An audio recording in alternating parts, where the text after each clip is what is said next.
இவர் ஆட்சிக்கு வர முடியாதுன்னு அவர் சொல்றதுக்கு என்ன யோகிதா இருக்கு? அவர் ஒண்ணுமே யோகிதையே கிடையாது. எங்களுக்கு மீண்டும் மீண்டும் வருவாங்க, நல்லது செய்வாங்க. ஏடிஎம்கே வந்ததுன்னா கண்டிப்பா வனவாசம் இல்லைங்க, எல்லாமே போயிடும்.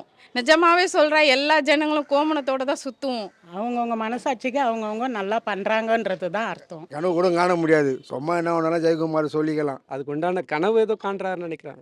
எத்தனை வருஷம் ஆனாலும் எத்தனை காலம் ஆனாலும் இனிமேல் அவர் தான் வந்து ஆட்சி ஆடுவாங்க. சும்மா கனவு வேணால் காணுன்னு இருக்கலாம். இப்போ அவங்க தாங்க வனவாசம் கண்டு கிடக்குறாங்க. எல்லாருமே பிஞ்சு தனித்தனியாக இருக்காங்க. என்னென்ன பண்ணுதுன்னு அவங்களுக்கே தெரியல ஃபர்ஸ்ட்டு. முதல்ல இவர் நின்னாலே டெபாசிட் வாங்குறாருன்னு பாருங்க அந்த டிவிஷன்ல. வீட்டில் வேற எதனா வேலை இருந்தால் பார்க்க சொல்லுங்க, இல்லை மிச்சர் எதனா இருந்தால் கொட்டி சாப்பிட சொல்லுங்க, அதான் அவங்களுக்கு வேலை. அவர் கனவுல வேணால் காணலாமே தவிர உண்மையிலலாம் அதெல்லாம் சான்ஸே கிடையாதுங்க. கடலாமை அது அப்படி தான் பேசும், வேற எதுவுமே பேசாது, நல்லதே பேசாது. ஆமை எல்லாம் எப்படி நல்லது பேசும்? ஆமை புகுந்தா நான் உருப்படாதுன்னு அந்த மாதிரி ஆமை அது.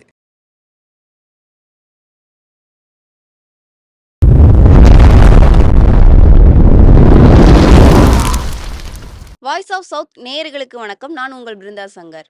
2026ல் கண்டிப்பா திமுக ஆட்சி அமைக்காதுன்னு சொல்லிட்டு ஜெயக்குமார் அவர் சொல்லியிருக்காரு. வாழ்வா சாவா அப்படின்ற நிலைமையில தான் திமுக கட்சி இருக்கு, கண்டிப்பா அதிமுக தான் வெற்றி பெறும் அப்படின்னு சொல்லியிருக்காரு. அது மட்டும் இல்ல, வனவாசம் போகும், 2026க்கு அப்புறம் திமுக ஆட்சி வந்து வனவாசம் போகும்னு சொல்லியிருக்காரு. அது குறித்து மக்கள்கிட்ட கேட்டுக்கலாம், மக்கள் என்ன சொல்றாங்கன்னு பார்க்கலாம். ஜெயக்குமாருக்கு வந்து திமுகவில் என்னைக்குமே நம்பிக்கை இல்லாதவர். ஆனால் எங்களுடைய மக்களுக்கு எல்லாருமே திமுகனா அவ்வளோ நம்பிக்கை. எங்களுக்கு மீண்டும் மீண்டும் வருவாங்க, நல்லது செய்வாங்க. நான்லாம் 18 வயசில் இருக்கும் போதெல்லாம் ஸ்டாலின் அண்ணன் அவ்வளோலாம் கஷ்டப்பட்டு இந்த மக்களுக்காக எவ்வளவோ கஷ்டப்பட்டிருக்காரு. அவருடைய கஷ்டமெல்லாம் நாங்கள்லாம் உணர்ந்தவங்க. என்ன, இந்த திமுக கூட்டம்னாலே ஒரு ஒரு பலமான ஒரு கூட்டம். இந்த கூட்டத்தை வந்து அழிக்கணும்னு நினைக்கிறவங்களாம் தான் அழிஞ்சு போவோம். நாங்களாம் என்றைக்குமே அழிய மாட்டோம். ஒரு வீட்லேயும் இன்னைக்கு திமுக குரல் விடுதுன்னா அந்த மகளிர்லாம் திமுகவில் மனிதாபம் உள்ளவங்க. தலைவருனா ஒரு ஆசை எங்களுக்கு, தளபதினா ஒரு ஆசை, தளபதி புள்ளனா ஒரு ஆசை. அது மாதிரி அவங்க குடும்பத்தில் எத்தனை பேர் முதலமைச்சர் வந்தாலும் திமுக தொண்டருங்க எப்பவுமே ஆதரவு உண்டு. மக்களுங்க என்றைக்குமே இந்த திமுக காரங்களுக்கு ஆதரவு உண்டு. மீண்டும் மீண்டும் மீண்டும் அந்த திமுக கட்சி வந்தாலே எங்களுக்கு சந்தோஷம். என்ன, ரெண்டாவது என்னன்னா, எந்த பொருள் ஒன்று கொடுத்தாங்களும் ஒரு மனசுக்குள்ள புண்படுத்தாமல் கொடுக்குற இந்த நான் ஏரியா. ஒரு வெள்ளம் வேணா வந்து ஓடியாந்து பார்ப்பாங்க, ஒரு விளக்கு இல்லைன்னா வந்து பார்ப்பாங்க, எதனா ஒன்றுனா கரண்ட் இல்லைன்னா ஒன்றே ஃபோன் பண்ணால் எங்களுக்கு நல்லது செய்வாங்க. அந்த மாதிரி இன்னைக்கு கூடங்க கேஸ் 3 நாளுக்கு முன்னே கேஸ் ஆகி போச்சு. எங்கள் வீட்டிலேருந்து பாண்டியிலேருந்து என் பொண்ணு என் மருமகன் வந்துட்டான். நான் என்ன பண்ணுவேன்னு, போன வாரம் கொடுத்தாரு ஒரு கரண்ட் அடுப்பு. அதை வச்சு பால் காசுறேன், சோறாக்குறேன். அது நம்ம திடீர்னு ஒரு 10 மணிக்கு இப்போ ஒரு கேஸ் கேட்டால் கொடுப்பாங்களா? வீட்டில் யார் வீட்டிலனா, இன்னைக்கு அந்த உதயநிதி ஸ்டாலின் தம்பி கொடுத்தாரு. அது ரொம்ப எனக்கு சந்தோஷமாகி போச்சு. அதனால எங்களுக்கு எல்லாமே நல்லது செய்வார். ஒன்றுமே நாங்களாம் வந்து எனக்கு வந்து அந்த குடும்பம்ன்றது வந்து கட்சி கிடையாது, எனக்கு குடும்பம். சின்ன வயசுல இருந்தே எனக்கு அவங்களுடைய ஒரு பாசம், எனக்கு தனி பாசம். என் குடும்பத்திலேயே தலைமுறை தலைமுறை தலைமுறை எங்களுடைய இதுதான். இப்போ இருக்கிற பிள்ளைங்களாம் எப்படின்னு நான் சொல்ல முடியாது. ஆனால் எங்களுடைய பெரிய தன்மை ஆளுங்க எல்லாருமே அந்த குடும்பம்னா எங்களுக்கு எங்கள் குடும்பம் மாதிரி. இன்றைக்கும் நான் ஒரு இடத்துல வேலை செய்யறேன்னா என் அண்ணன் இதை கொடுப்பாரா, அவர்கிட்ட அவருடைய பொருளை வச்சுக்கினே நாங்கள் சாப்பிட்லாமா, புருஷனை கேட்க மாட்டேன், பிள்ளைய கேட்க மாட்டேன். அவர் கொடுக்குறாருன்னா அவரை பற்றி நான் வந்து சாவர வரைக்கும் அவரது தான் சாப்பிட்டு சாவணுன்ற எண்ணம். கடைசி வரைக்கும் என் அண்ணன் தம்பி உதயநிதி ஸ்டாலின் எல்லாருமே நல்லா இருக்கணும். என் அண்ணி மாங்கலிக்கு நல்லா கெட்டியமாக வந்து வாழணும். ஜெயக்குமார் வந்து அவரை நாங்கள் என்ன சொல்கிறதுன்னு தெரில. அவர் எந்த லிஸ்ட்டில் இருக்காருன்னு எங்களுக்கு தெரியல.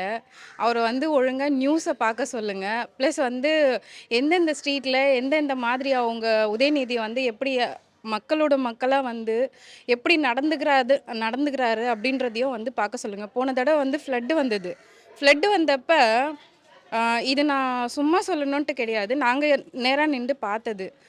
ஆக்சுவலாக வந்து தண்ணி போகிறதுக்காக அவர் ஏற்பாடு பண்ணதே வந்து அந்த பள்ளத்தில் போயிட்டு கோணி பை வச்சு அடைச்சி எதுக்கு இவ்வளோ சில்லித்தனமாக பண்ணாங்கன்னு தெரியல. ஆனால் அது பண்ணது ஆப்போசிட் ஆள் தான். ஏன்னா அவரோட ஆஃபீஸ் அப்படின்ட்டு கொஞ்சம் டஃப்பாக போயிட்டு இருந்ததுனால அந்த மாதிரி பண்ணாங்க. அவங்க பண்ண வேலையால் நாங்கள் தான் தண்ணியில் துவைச்சோம். பட் ஆனால் அவர் வந்து ஒரு ஏதோ எப்படி சொல்கிறதுனா ஒரு நார்மலான பர்சன் மாதிரி ஒரு ரெயின் கோட்டை மட்டும் மாட்டிட்டு வந்து அந்த இதை கையை விட்டு எடுக்கணும். அவருக்கு ஒன்றும் தேவை கிடையாது. எங்களுக்கு என்ன செய்யணுமோ அதை செஞ்சுட்டு தான் இருக்காரு.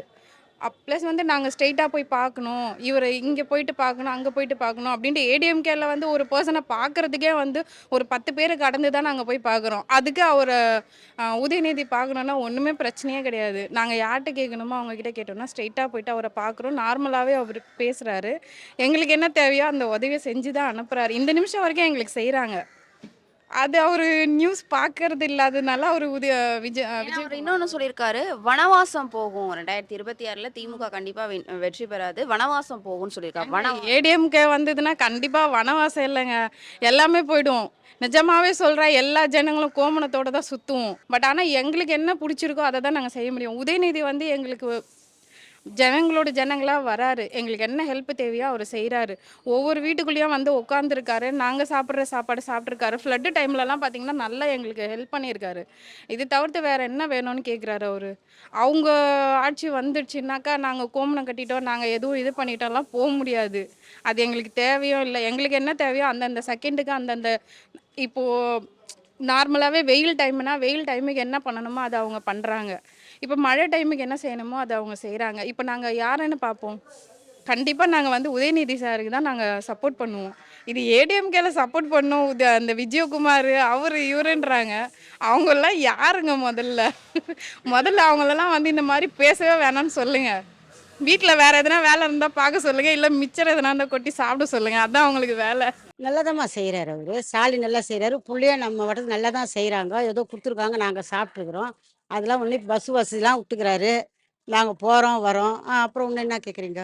ஆனா வாழ்வா சால்வான்னு ஜெயக்குமார் சொல்லியிருக்காரு. அதாவது வனவாசம் போகும்னு சொல்லியிருக்காங்க. 2026க்கு அப்புறம் வந்து திமுக கண்டிப்பா வனவாசம் தான் போகும்னு சொல்லியிருக்காங்களே, அதை எப்படி பாக்குறீங்க? இனிமேல் வராது கண்டிப்பா. இல்லை வரோம். 2026ல வந்து அதிமுக தான் வரும்னு சொல்றாங்க. இல்லை இல்லை இல்லை கண்டிப்பாக வரோம். ஏன்னா நல்லது நமக்கு செஞ்சுக்கிறாங்க. பிள்ளையும் அப்புறம் நல்லா செஞ்சுக்கிறாங்க. ஆனால் இதான் வரோம். வந்தால் நம்ம எங்களுக்கு இன்னும் நல்லா செய்வாங்க. வாழ்வு தான். அவர் நல்லவர். அவர் நல்லா தான் ஆட்சி பண்ணார். அவருக்கு தான் நாங்களாம் ஓட்டு போட்டோம். 26 வருஷமாக நான் எனக்கே 84 வயசு ஆகுது. எங்கள் பையன் பிறக்கும்போது குழந்தை தூக்கின்னு சைதாப்பட்ட அந்த குறிக்கார கூட்டத்துக்கெல்லாம் நாங்கள் போயிட்டு வந்தோம். ஊர்களெல்லாம் போனோம். எவ்வளவோ செஞ்சோம். அவர் தான் ஆட்சி வரும். இதுவும் வந்துடுச்சு. 2026ல கண்டிப்பா திமுக வனவாசம் போகும்னு சொல்லியிருக்காங்க ஜெயக்குமார். அதெல்லாம் கிடையாது. வனவாசம் எப்படி போவார்? போக மாட்டார்.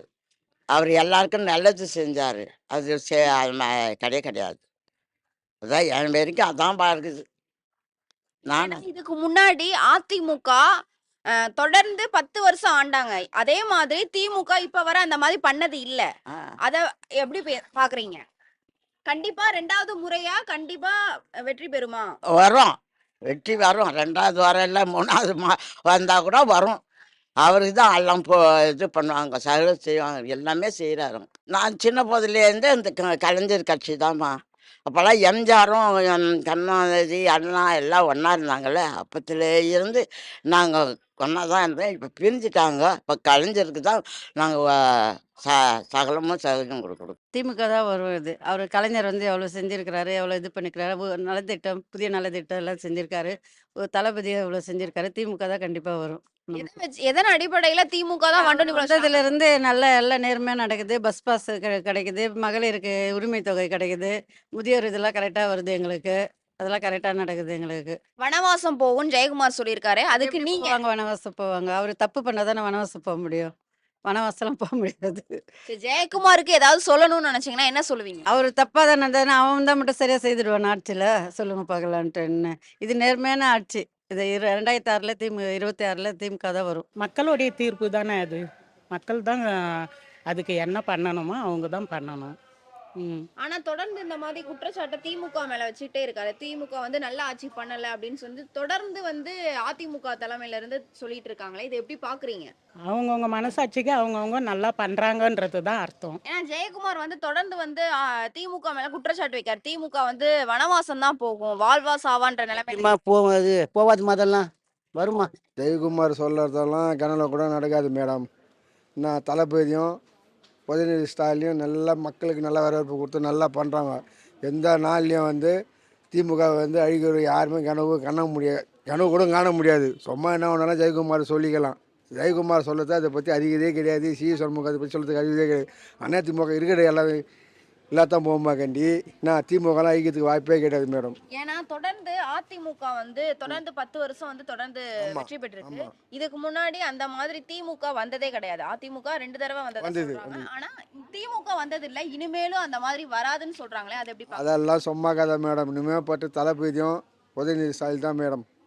எத்தனை வருஷம் இருந்தாலும் எத்தனை ஆண்டு இருந்தாலும் எந்த கட்சி வந்தாலும் அவங்க தான் ஆட்சி அமைப்பாங்க. அவங்க தான் வருவாங்க. வேறு யாருக்கும் அந்த தகுதி கிடையாது. அவங்க அந்தமாரி இதுவும் நல்லா பண்ணுறாங்க, நல்லா செய்கிறாங்க. மக்கள் வந்து ஊடா என்ன ஒன்று ஏது ஒன்று கேட்டு நல்லா குறைய தீர்த்து வைக்கிறாங்க.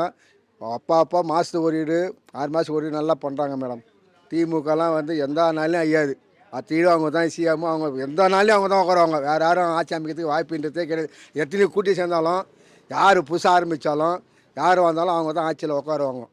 சரி, தொடர்ந்து வந்து இந்த மாதிரி ஜெயக்குமார் குற்றச்சாட்டை வச்சுக்கிட்டே இருக்காரு திமுக மேல. அவருக்கு ஏதாவது சொல்லணும்னு நினைச்சீங்கன்னா என்ன சொல்றீங்க? என்ன வேணா அவர் சொல்லணும். நான் இந்த மாதிரி அவதூறு பரப்புறாரு. ஏன்னா வனவாசம் போவாங்க அப்படின்லாம் சொல்லியிருக்காரு. அதுக்கு என்ன சொல்லுங்க? அவங்களாம் வனவாசன்றது இவங்க போக மாட்டாங்க. ஜெயக்குமார் அவங்க ஆட்சி தான் போமா கண்டி. இவங்களாம் போகிறதுக்கு வாய்ப்பே கிடையாது. இவங்க தான் மேலும் மேலும் வந்து உட்கார வச்சு இவங்க தான் ஆட்சி அமைப்பாங்க. அதில் எந்த மாற்று கருத்துலாம் கிடையவே கிடையாது மேடம். அவர் எதை பேஸ் பண்ணி சொல்கிறாருன்னு தெரியாது எங்களுக்கு. பட் கண்டிப்பாக அதுக்கு உண்டான வாய்ப்பு கொஞ்சம் கூட கிடையாது. அதுக்கு உண்டான வாய்ப்பு கொஞ்சம் கூட கிடையாது. ஏன்னா இப்போ செய்கிற வேலை எல்லாமே அவங்க பீரியடில் செய்ய வேண்டிய வேலைங்க. புரியுதுங்களா? இப்போ 2021லேருந்து 24 வரைக்கும் இவங்க லாஸ்ட் 10 இயர்ஸாக அவங்க பண்ண வேண்டிய வேலை. அது மட்டும் கிடையாது, வேலைன்னு மட்டும் கிடையாது. கார்ப்பரேஷன் டேக்ஸ் எடுத்துக்கோங்க, இதெல்லாம் அவங்க பீரியடில் வந்தது தான். அதனால் இது ஒரு எந்த பேஸ் பண்ணி வச்சு சொல்கிறாருன்றது தெரியாது. அது நடக்கவும் போகிறதில்ல. ஏன்னா இங்கே வந்து அது மாதிரி கிடையாது. இப்போது இங்கே வந்து டெபுட்டி மினிஸ்டரோட தொகுதி இதை பொறுத்த வரைக்கும் 100% சான்ஸ் இல்லை. ஓகேங்களா? அதுக்கு உண்டான கனவு ஏதோ காண்றாருன்னு நினைக்கிறாங்க. சரி, ஒரு பொதுமக்களா ஜெயக்குமாருக்கு ஏதாவது சொல்லணும்னு நினைச்சீங்கன்னா என்ன சொல்லுவீங்க? அவருக்கே எல்லாமே தெரியும். அவரும் பிஎல் தான். அதனால அவருக்கே எல்லாமே தெரியும். என்ன பண்ணுறது, வேற வழி இல்லை. பேசணும், ஏதோ ஒன்று பேசுகிறாரு, அவ்வளோதான். அதெல்லாம் சும்மா வேஸ்ட்டுங்க. பேச்சு வேணால் சொல்லிட்டு இருக்கலாமே தவிர இனிமேல் எங்கள் தளபதி தான் எப்பவுமே. எத்தனை வருஷம் ஆனாலும் எத்தனை காலம் ஆனாலும் இனிமேல் அவர் தான் வந்து ஆட்சி ஆளுவாங்க. சும்மா கனவு வேணால் காணுன்னு இருக்கலாம். புரியுதுங்களா? அவங்களால யார் வந்தாலும் ஒன்றுமே பண்ண முடியாது எங்கள் தளபதியை. அவ்வளோதான். ஏன்னா தொடர்ந்து வந்து ஜெயக்குமார் என்ன சொல்லியிருக்காருன்னா வனவாசம்லாம் போகும். 2026க்கு அப்புறம் திமுக கண்டிப்பா வனவாசம் போகும்னு சொல்லியிருக்காரு. ஜெயக்குமார் கனவு கண்டு இருப்பாருங்க. அதனால தாங்க அவர் அப்படி சொல்லியிருக்காரு. அவர் கனவுல வேணால் காணலாமே தவிர உண்மையிலலாம் அதெல்லாம் சான்ஸே கிடையாதுங்க. எங்கள் தலைவர் தான் இதுக்கு மேல்பட்டு எல்லாமே ஆட்சி ஆளுவார், எல்லாமே பண்ணுறாரு. ஜனங்களுக்கும் நல்லா, எங்களுக்கும் நல்லா பண்ணுறாரு சார். அவங்க எங்கள் பிள்ளைங்களுக்கு ஃபீஸ் கட்டினாங்க, ஃப்ரீ பஸ் விட்டாங்க, மருத்துவம் வந்து வீடு வீடாக வந்து மருத்துவம் பார்க்குறாங்க. இப்போ ஏதாவது ஒரு உதவினாக்கா உடனே வந்து ஹெல்ப் பண்ணுறாங்க. அது மாதிரிலாம் பண்ணுறாங்க. எங்கள் தொகுதிக்கு நல்லா பண்ணுறாங்க. எல்லாருக்குமே நல்லா பண்ணுறாரு அவர். அவரை குறை சொல்கிறவங்களாம் ரொம்ப கஷ்டப்படணும். அவர் ஜெயக்குமார் கனவு கண்டிருப்பாருங்க. அதனால தான் அது தூக்கத்தில் முழிச்சு அவர் பேசின்னு இருக்காருன்னு நினைக்கிறேன். வேறு ஒன்றும் இல்லை. அது எப்படிங்க அவர் சொல்லுவார் வாழ்வா சால்வான்னு? அவங்க தான் அந்த நிலைமையில் இருக்காங்க. நம்ம வரோமா வரமாட்டோமான்ற சந்தேகமே அவங்களுக்கு வந்துச்சு. இப்பயே பயம் வந்துச்சு அவங்களுக்கு. அதனால தான் அவங்க அப்படி இருக்காங்க. ஏன்னா தொடர்ந்து வந்து ஜெயக்குமார் குற்றம் சாட்டிக்கிட்டே இருக்காரு. திமுக குற்றம் சாட்டிருக்கு. ஏன்னா லாஸ்ட் என்ன சொல்லியிருக்காருன்னா வனவாசம் போகும் திமுக அப்படின்னு சொல்லியிருக்காரு. அதை எப்படி பாக்குறீங்க? இப்போ அவங்க தாங்க வனவாசம் கண்டு கிடக்குறாங்க. எல்லாருமே பிஞ்சு தனித்தனியாக இருக்காங்க. என்னென்ன பண்ணுதுன்னு அவங்களுக்கே தெரியல ஃபர்ஸ்ட்டு. சரிங்களா? ஆளுக்கு ஒரு மூலையில் இருக்குது அவங்க தான். சரி, ஜெயக்குமாருக்கு ஏதாவது சொல்லணும்னா என்ன சொல்லுவீங்க ஒரு மக்களா? பொதுமக்களா சொல்லணும்னா அவருக்கு என்ன சொல்லுதுன்னா அவர் வேலையை பார்த்தா நல்லாயிருக்கும். ஆள்ற கட்சி நல்லா தான் ஆண்டுன்னு இருக்கு. திரும்ப வரதுக்கு வாய்ப்பு இருக்கு. அவருக்கு என்னமா தெரியும்? அவர் ஆட்சியில் இருந்து அவர் ஓட்டு கேட்கறதுக்கு அவர் டிவிஷன்லேயே ஓட்டு போட மாட்டாங்க. இவர் ஆட்சிக்கு வர முடியாதுன்னு அவர் சொல்கிறதுக்கு என்ன யோகிதை இருக்குது? அவர் ஒன்றுமே யோகிதையே கிடையாது. என்ன பொம்பளை லேடிஸுக்கு எல்லாருக்கும் தனி பஸ் விட்டுருக்காரு. பஸ்ஸு டிக்கெட் இல்லாத இது இருக்குது. லேடிஸுங்களுக்கு நிறைய சலுகை பண்ணியிருக்காரு. மாதம் ஒரு 1000 ரூபா படிக்கிற பசங்களுக்கு கொடுக்குறாரு. இவ்வளோ சலுகை செய்து இவங்க என்ன செய்தாங்க? இவர் வர முடியாதுன்னு பீச்சிங்கன்னா போதுமா? ஒன்றுமே பண்ண முடியாது இவரால். முதல்ல இவர் நின்னாலே டெபாசிட் வாங்குறாருன்னு பாருங்கள் அந்த டிவிஷனில். அவர் சொல்லுவார், அப்படி தான் சொல்லுவாங்க அவங்க. அடுத்தது ஸ்டாலின் தான். ஏன்னா இதற்கு முன்னாடி அதிமுக தொடர்ந்து 10 ஆண்டுகள் ஆட்சி ஆட்சி கைப்பற்றி ஆட்சியை கைப்பற்றினாலும் இப்போ வந்து அவங்க எல்லாம் காணாத தேசம் போயிட்டாங்க எல்லாம் தனித்தனியாக. அதனால் அவங்களால ஒன்றும் பண்ண முடியாது. இனிமேல் வரப்போகிறது இவர் தான். அதுக்கு அடுத்தது சிஎம் உதயநிதி தான் எங்கள் குட்டி தலைவர். அதனால் யாரும் ஒன்றும் பண்ண முடியாது திமுகவை. சொல்லுங்க. சரி, ஒரு பொதுமக்களா ஜெயக்குமாருக்கு ஏதாவது சொல்லணும்னா என்ன சொல்றீங்க? பொதுமக்கள் ஜெயக்குமாரை பற்றி பேசக்கூடாதுமா. அவர் என்ன பண்ணாங்க, அவங்க வந்து ஆட்சியில் வந்து என்ன பண்ணாங்க மக்களுக்கு சொல்லுங்க பார்க்கலாம். ஏதாவது ஒன்று செய்தாங்கன்னு சொல்லுங்க. இப்போ சாதாரண ரோட்டில் போகிற பொம்பளை கேளுங்க, லேடிஸை கேட்டிங்கன்னா அவங்க சொல்லுவாங்க ஸ்டாலின் என்ன பண்ணாருன்னு கேட்டால். இவர் என்ன பண்ணார்? இவர் வாய் கிழிய பேசுகிறார் அவர். அதாவது எல்லாமே அவங்க தான் வரும். 240 இடம்னா 240 இடமா திமுக தான் வரும். ஏன்னாக்கா அவங்க அமைதியாக, எங்கள் தலைவர் அமைதியாக இருந்து இது பண்ணுறாருக்கா, ஆட்சி செய்கிறாரு. உங்களை மாதிரி அசிங்கமாக பேசலை. அந்த சீமானெல்லாம் எவ்வளோ கேவலமாக பேசுகிறான். அவனுக்கெல்லாம் பதிலடி கொடுக்கவே இல்லை. சாதாரண மக்களாக இருந்தால் பதிலடி கொடுப்பான். அவர் அவ்வளோ ஜென்டிலாக இருந்து நடக்கிறாரு. அவர் ஏன்னாக்கா இளம் வயசுலேருந்தே திமுகவில் இருந்து அடிதடிப்பட்டு வளர்ந்தவர். நேற்று வந்தவர் கிடையாது. சீமான மதுரையில் நேற்று வந்தவர். மற்றவங்க ஜெயக்குமார் மதுரையில் நேற்று வந்து பணத்துக்காக இருந்தவனுங்க கிடையாது. அவனுக்கு ஜெயலலிதா கிட்ட இருக்கிறவருக்கும் பணம் பிடுங்கி சாப்பிட்டு அவனுக்கு அந்த மாதிரி லஞ்ச ஒழிப்பு செஞ்சவனுங்க கிடையாது. அவருக்கு இளமையிலேருந்து அடிப்பட்டு உதப்பட்டு அவ்வளோ கஷ்டப்பட்டு இன்றைக்கி தலைவராக வந்திருக்கார் எங்கள் தலைவர். அதனால் அவர் நல்லதாக இருப்பார். 2016 கூட அவர் தான் வருவார். ஒரு இடம் கூட எதிர்கட்சி வரவே வராது. ஏன்னா ஜெயக்குமார் தொடர்ந்து வந்து குற்றம் சாட்டிட்டே இருக்காரு. 2026க்கு அப்புறம் திமுக வந்து வனவாசம் போகும், வாழ்வா சாவான்ற நிலைமை வந்து திமுக ஆட்சிக்கு வரும். அது கடலையாம அது அப்படி தான் பேசும். கடலாம அது அப்படி தான் பேசும். வேறு எதுவுமே பேசாது, நல்லதே பேசாது. ஆமை எல்லாம் எப்படி நல்லது பேசும்? ஆமை புகுந்தா நான் உருப்படாதுன்னு அந்த மாதிரி ஆமை அது கடலாமை அது நல்லதே பேசாது. வாயில் நல்லதும் வரவே வராது. அதனால் எதுக்குமே பயப்படானா. எங்கள் திமுக ஆட்சி தான் 2016 ஒன்று விடாமல் வரப்போகுது பாருங்க.